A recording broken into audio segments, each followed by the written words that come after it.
Satu kubu, satu ilmu ya Bang gitu ya.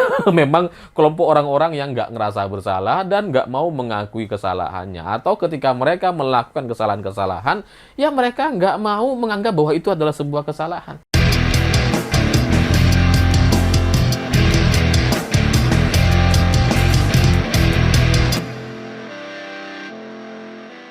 Selamat malam semuanya. Hari ini Ade Armando sudah menyampaikan permintaan maaf terkait pernyataannya yang menyebutkan bahwa Daerah Istimewa Yogyakarta menerapkan politik dinasti. Dan seperti biasa, seperti gaya khas seorang Ade Armando, pernyataan atau permintaan maafnya itu disampaikan dengan nada yang sangat-sangat sombong sekali, yang sangat-sangat tinggi hati gitu. Karena Ade Armando bilang bahwa seandainya video politik dinasti menimbulkan ketersinggungan dan kegaduhan.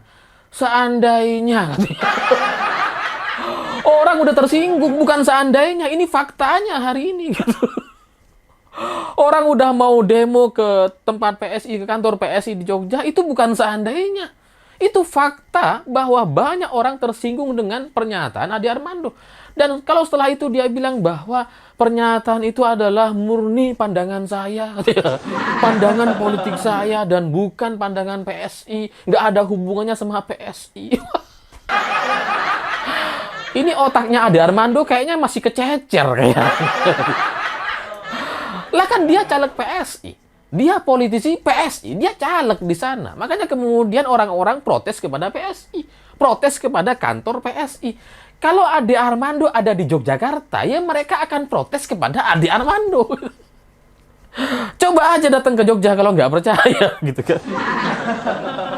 Dan yang membuat saya sangat-sangat kecewa atau sangat-sangat tersinggung dengan pernyataan Ade Armando, permintaan maaf Ade Armando ini, dia bilang bahwa karena ada arahan dari DPP PSI, maka saya mengajukan permintaan maaf.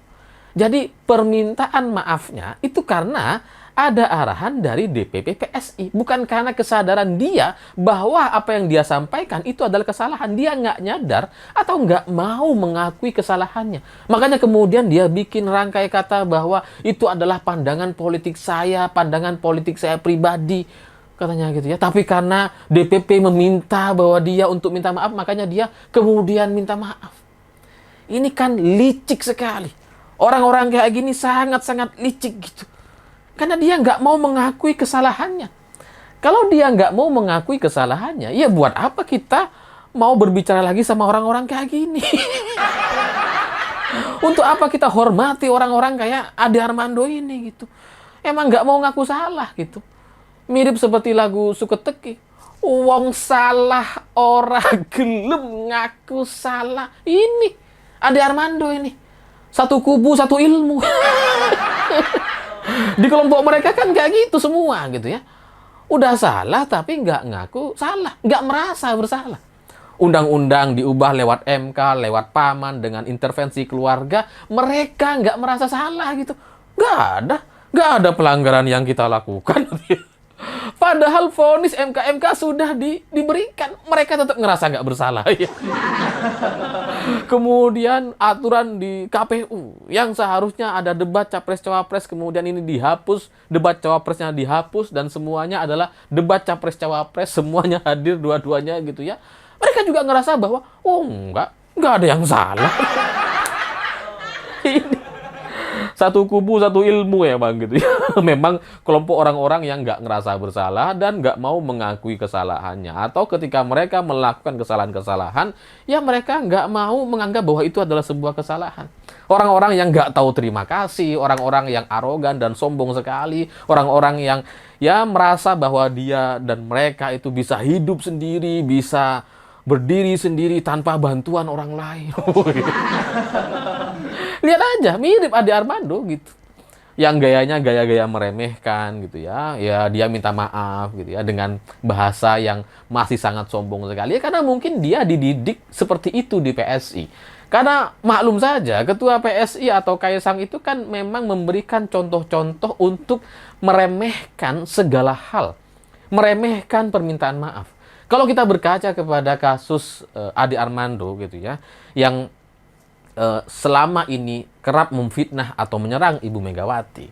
Itu kan Kaisang langsung menyampaikan permintaan maaf. Tapi setelah itu, setelah Kaisang menyampaikan permintaan maaf dan kemudian akan memberikan sanksi kepada Ade Armando katanya, ternyata sanksi yang Kaisang berikan itu adalah sanksi neraktir teman-temannya Ade Armando.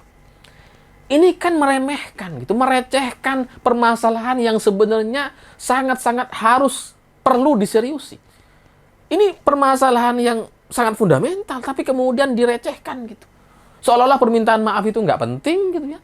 Kemudian dia foto sama Ade Armando pakai adegan gitu, pakai pura-pura nekan gitu, padahal cuma pura-pura. Itu kan adegan-adegan yang mengajarkan para kader-kader PSI untuk meremehkan semua orang. Kalaupun minta maaf ya udah minta maaf, habis itu ya pura-pura, bercanda gitu, bercanda. Itu gaya-gaya Kaisang gitu. Ya jadi wajar kalau kemudian hari ini Ade Armando merasa tidak bersalah ya karena memang ketuanya mengajarkan seperti itu. Tapi ini bukan soal Ibu Megawati. Ini adalah soal masyarakat Yogyakarta yang jumlahnya itu bukan 1-2 orang. Ini ada banyak orang. Kalau Ibu Mega, mungkin beliau bisa diam, beliau bisa sabar gitu ya. Beliau bisa menahan diri, bisa menenangkan kader-kadernya. Itu yang bisa dilakukan oleh Ibu Megawati. Tapi Yogyakarta bukan Ibu Mega. Yogyakarta ini masyarakatnya banyak gitu. Ada banyak orang di situ, bukan cuma 1 orang. Nah kalau 1 orang mungkin ada yang sabar, ada yang diem, tapi yang lain belum tentu kan. Inilah yang kemudian membuat banyak orang jadi protes dan menyampaikan ketidaksukaannya atau protesnya kepada kantor PSI. Jadi ini bagi saya situasi atau kondisi Ade Armando hari ini itu kayaknya dia kena kualat dari Ibu Mega gitu ya. Dia nyerang-nyerang Ibu Mega diem. Dia serang lagi Ibu Mega diem. Sekarang dia kena masalah sendiri. Dia tersandung oleh kerikil yang dia bikin sendiri, jatuh dia kayaknya habis ini gitu. Karena kalau penolakan, kalau demonstrasi dan banyak orang kemudian menuntut Ade Armando itu ditangkap, kalau penolakan-penolakan ini semakin membesar dan terus terjadi, atau bahkan mungkin nanti ada komentar dari Raja Jogja, maka menurut saya ini sudah pas atau sudah seharusnya Ade Armando ini diamankan. Karena kalau dia tidak diamankan, dan kemudian Raja Jogja menyampaikan pernyataan gitu ya, menyampaikan penjelasan, dan kemudian rakyat-rakyat Jogja juga marah dan murka terhadap Ade Armando, ini akan membuat situasi politik nasional di negara kita menjadi kurang stabil gitu. Karena di tengah-tengah situasi dan kondisi seperti sekarang yang banyak orang muak dengan rezim, muak dengan pemerintahan Jokowi, yang undang-undang diubah, yang aturan KPU diubah, belum lagi ada pengakuan dari pimpinan KPK yang menyebutkan bahwa Presiden melakukan intervensi meminta agar Setia Novanto itu dihentikan kasus korupsinya. Itu pengakuan dari pimpinan KPK belakangan ini gitu. Jadi dengan situasi yang seperti sekarang, masyarakat yang marah dan muak dengan rezim, kalau kemudian ditambah dengan masalah Ade Armando yang melecehkan, menghina masyarakat Yogyakarta, ini kalau terus dibiarkan, tidak ada penyelesaian, atau berbelit-belit atau lambat melakukan penangkapan, maka saya khawatir bahwa situasi ini akan semakin memanas. Sehingga ya sebaiknya memang Ade Armando ini segera diamankan, supaya ini tidak bisa menjadi bola liar, apalagi sekarang kita sedang menghadapi masa-masa kampanye yang sangat-sangat panas dan sangat-sangat ramai sekali gitu. Jadi kalau ini dibiarkan terus, ini bisa menjadi api yang membesar dan itu akan membakar banyak hal di negara kita. Jadi ya bagi PSI silahkan pertimbangkan, kalau Kaisang masih menganggap bahwa ini adalah main-main dan remeh-temeh, ya silahkan diberikan sanksi lagi Ade Armando untuk neraktir misalkan. Kemarin naktir berapa orang, sekarang diperbanyak mungkin. Mungkin dengan begitu orang akan semakin muak dan akan melihat bahwa rezim keluarga ini memang sangat-sangat memuakkan dan harus sama-sama kita lawan. Saya pikir itu. Terima kasih sudah menonton. Begitulah kura-kura.